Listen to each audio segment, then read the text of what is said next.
तो कविता कुछ इस प्रकार है कि मानवता का भेद में मैं ही पाखंड का युग हूँ, मैं ही त्रेता का रावण हूँ, मैं ही द्वापर का कंस हूँ। कोई चल दिया था वन में वर्षों युग बिताने को। ये बात अभी हम कर रहे हैं जो कलयुग युग जो बीत चुके हैं, कि कोई चल दिया था वन में वर्षों युग बिताने को, कोई छोड़ गया था राजपाट पिता का वचन निभाने को। अरे लांग दिया समंदर जिसने स्त्री का मान बचाने को, भस्म कराया लंका मानो हर पथ में अंधियारे को, हर पथ में अंधियारे को। सीधा महाभारत में चलते हैं कि सौंप दिया अंगूठा जिसने गुरु के एक आदेश पर, लिया कृष्ण ने एक चावल के दाने पर। क्या जात पात ये ऊंच नीच, क्या जात पात ये ऊंच नीच जिसने धर्म सिखाया था, मानवता के खातिर जिसने गोवर्धन उठाया था, मानवता के खातिर जिसने गोवर्धन उठाया था।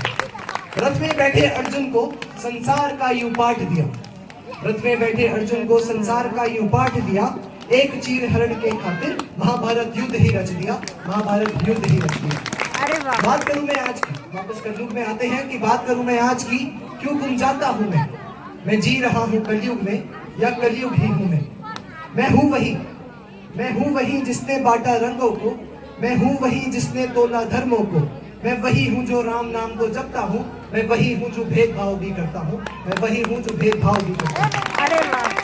मैं हूं वही जो 9 दिन देवियां पूछता हूं, नवरात्रे आते हैं और सब माता रानी माता रानी माता रानी, कि मैं हूं वही जो 9 दिन देवियां पूछता हूं, मैं वही हूं जो लंका नहीं अब बेटी ही जला देता हूं।